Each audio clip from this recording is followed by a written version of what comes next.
व्यवस्था को कायम सिर्फ दो आधार पर किया जा सकता है, तीसरा कोई आधार नहीं है। पहला आधार है डॉक्टर बाबा साहब अम्बेडकर द्वारा लिखित संविधान में निर्मित लोकतंत्र की व्यवस्था कायम करके यहाँ बौद्धों का राज स्थापित कर दिया जाए। और बौद्ध सिर्फ बोध गया नहीं, मां बोली गया मंदिर नहीं, छत्तीसगढ़ का सिरपुर भी मुक्त कराया जाए, जहां भी हमारे हजारों बौद्ध दफन है वो भी मुक्त कराया जाए। जब यह आंदोलन शुरू हुआ तो चंद्रशेखर आजाद जी ने सबसे पहले जाकर के पार्लियामेंट में इस आवाज को बुलंद करने का काम किया कि वहां पर ऐसा अत्याचार हमारे लोगों के साथ हो रहा। इंतजार करना, इंतजार कीजिए, या तो इस देश में बौद्धों की सत्ता स्थापित कीजिए वही सम्राट अशोक वाली, या फिर इस देश में बौद्धों के नाम से जन आंदोलन खड़ा कर दीजिए। जय भीम। मैंने कहा था, मैं कहूंगा जय भीम, आप कहेंगे नमः बुद्धाय। जय भीम, जय भीम, जय भीम। मैं अपनी बात शुरू करूं, बात शुरू करने से पहले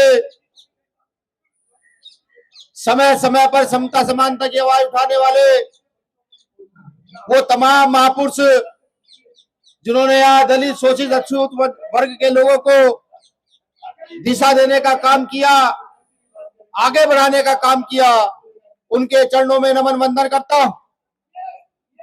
ये आंदोलन जिस महामानव के लिए हो रहा है, ये आंदोलन जिस व्यवस्था को बचाने के लिए हो रहा है, उस महामानव तथागत गौतम बुद्ध के चरणों में नमन वंदन करता हूं। सम्मानित साथियों, बिखरे हुए लोग कभी व्यवस्था कायम नहीं कर सकते, टूटे हुए लोग कभी जुड़कर खड़े नहीं हो सकते,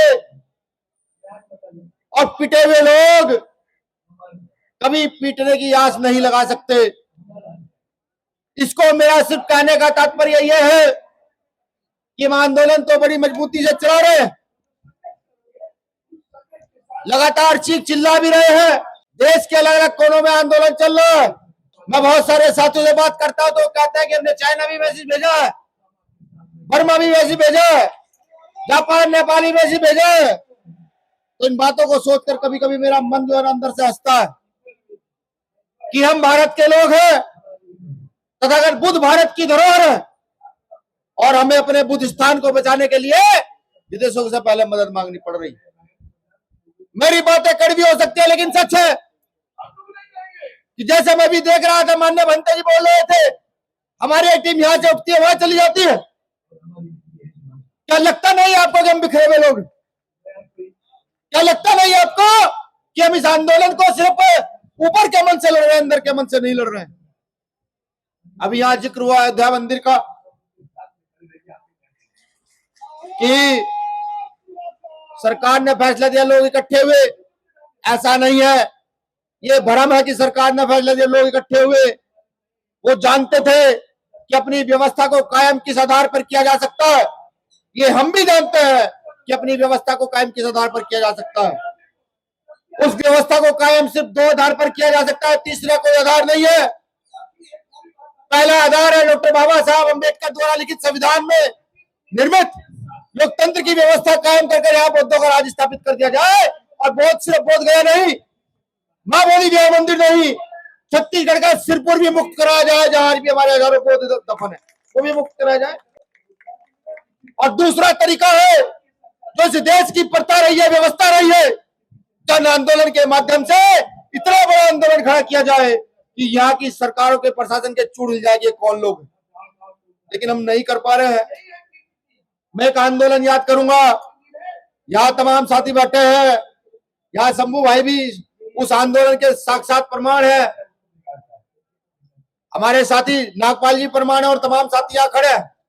जब यहाँ गुरु रविदास आंदोलन हुआ, गुरु घर तोड़ा गया और गूंज उठी इस देश के अंदर, तो यही दिल्ली के अंदर कम से कम 20,000 बौद्ध, 20,000 क्रिश्चियन ईसाई और 20,000 से ज्यादा सिख यहाँ मौजूद थे, जिनका संबंध यहाँ की जाति व्यवस्था से मजबूती से रहा। उनको पता था कि हमारी विरासत छिन रही है और इस विरासत को बचाने के लिए यहाँ आए और एक दिन में विरासत को बचाया गया। वो तो बोध गया है, हमारे पुरखों की विरासत है। उस विरासत को बचाने के लिए क्या क्या करना होगा।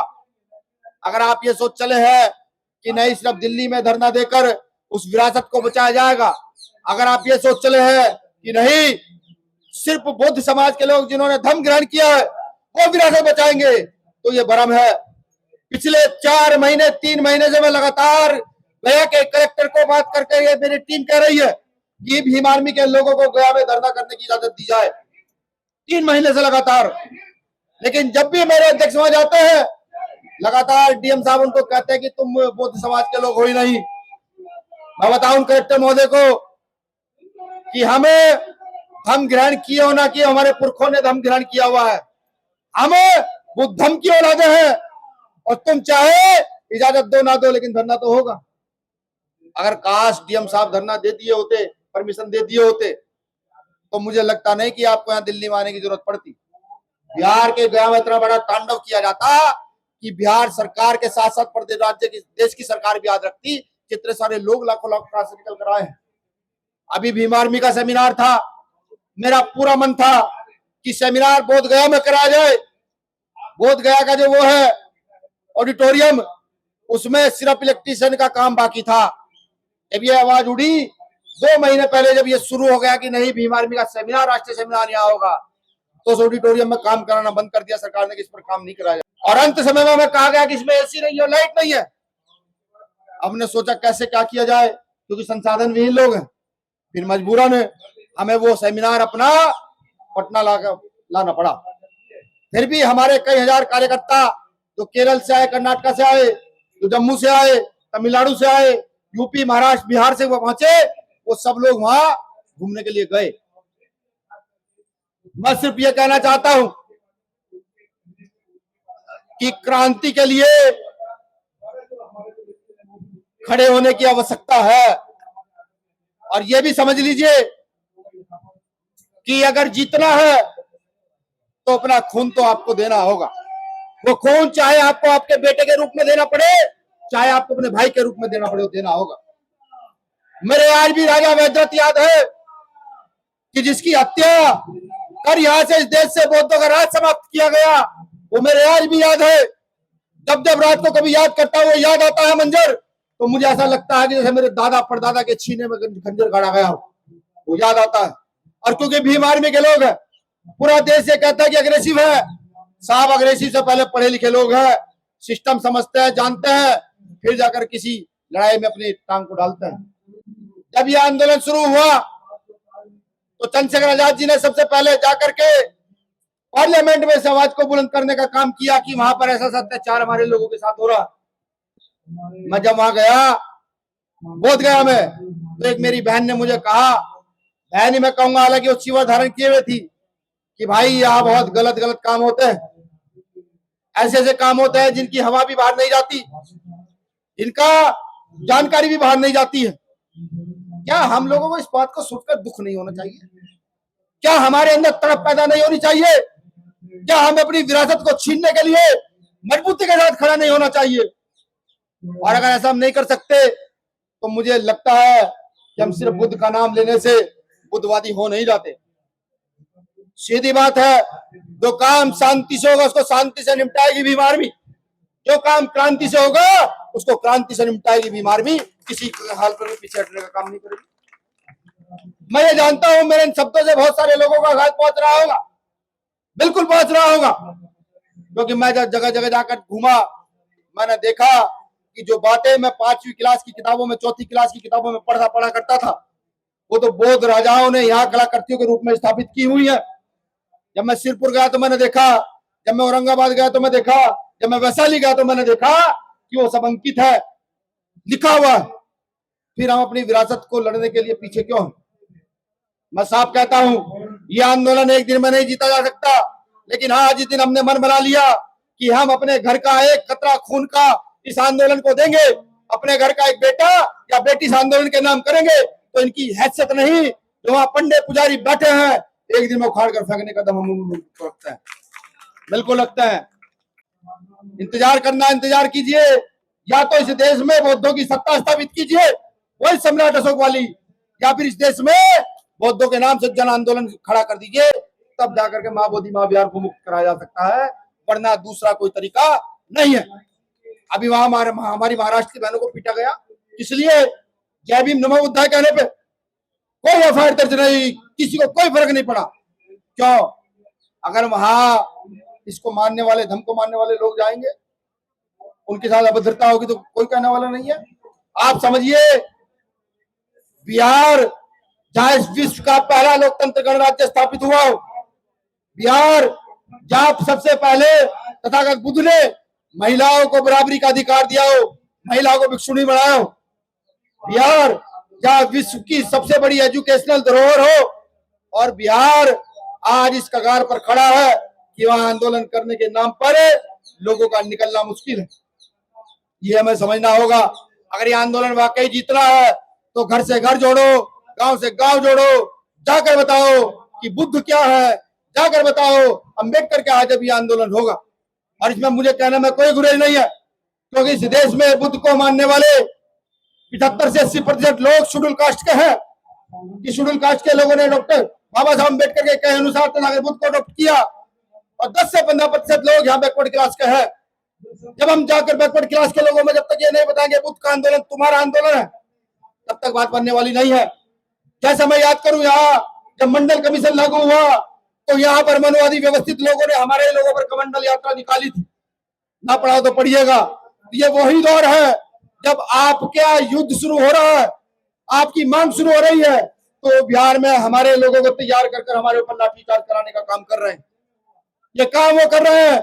अगर इससे निजात पानी है, इससे निजात पाने का एक ही तरीका है कि घर घर जाकर, झोपड़ी झोपड़ी जाकर, खोपड़ी खोपड़ी जाकर के बुद्ध धम्म का प्रचार किया जाए, बताया जाए कि धम्म है क्या। जब तक ऐसा नहीं होगा, मुझे नहीं लगता कि सफलता मिल पाएगी। मैं इस बीच आप लोगों से, जो क्योंकि आज यहाँ सीनियर साथी बहुत सारे हैं, माफी भी चाहता हूँ, क्योंकि मेरे कुछ अग्रेसिव शब्दों से आपको आघात जरूर पहुंचा होगा। आप सोच रहे होंगे कि भीम आर्मी का राष्ट्राध्यक्ष क्या क्या कह रहा, लेकिन जो मैं कह रहा हूं, जो मुझे लगता है, जो मैंने महसूस किया, जो मैंने सम्राट अशोक के बाद पढ़ा, जो मैंने सम्राट अशोक के साथ साथ और अपने बौद्ध राजाओं के विषय में पढ़ा, उनके पतन के विषय में पढ़ा, जब मैंने अपने पिछले आंदोलन के विषय में पढ़ा, जब उनके पतन के विषय में पढ़ा, दलित पैंथर DS4 के विषय में पढ़ा और उनके पतन के विषय में पढ़ा, तो मेरी समझ आ गया कि दो ही ताकत है यहाँ लड़ने की, या तो जन आंदोलन में इस आंदोलन को तब्दील कर दो, या देश में अपनी शासन सत्ता खड़ी कर दो। तीसरा कोई तरीका नहीं है, बिल्कुल नहीं है। शुक्रिया आप सब लोगों ने मुझे सुना। मान्य बनते जी, एक मैं वादा करूंगा, मैं ये नहीं कहूंगा कि आज ही BT एक्ट को रद्द करा दिया जाएगा, लेकिन हाँ, BT एक्ट रद्द कराने में जितनी क्षमता, जितनी ताकत भीम आर्मी के पास है, उस ताकत का प्रयोग करके एक दिन BT एक्ट को रद्द जरूर कराया जाएगा। एक निवेदन मैं और करूंगा, क्योंकि मैंने पहले कहा हम संसाधन विहीन लोग हैं। आप बोध गया के मैदान पर हमें टेंट लगा कर दे दीजिए और 10 दिन का खाने की व्यवस्था कर दीजिए। बस एक टेंट लगा कर दे दीजिए और 10 दिन की खाने की व्यवस्था कर दीजिए। 11वें दिन समाज से कैसे मांगना वो हम जानते हैं। मैं लिख कर देता हूं, अगर वो आंदोलन वहां से 10 साल में उठ ले, जब तक तो BT एक्ट रद्द नहीं होगा, तब तक उस आंदोलन को चला कर रखा जाएगा। शुक्रिया। जय भीम, जय भारत, जय संविधान, नमो बुद्धाय। नेशनल दस्तक की आपसे गुजारिश है कि अगर इसको बचाना चाहते हैं तो नेशनल दस्तक को सब्सक्राइब करने के लिए रेड कलर के सब्सक्राइब बटन को दबाएं, फिर बेल आइकन की घंटी दबाएं। नेशनल दस्तक को बचाने के लिए बहुत जरूरी है कि हर खबर को शेयर करें, लाइक करें, कमेंट जरूर करें।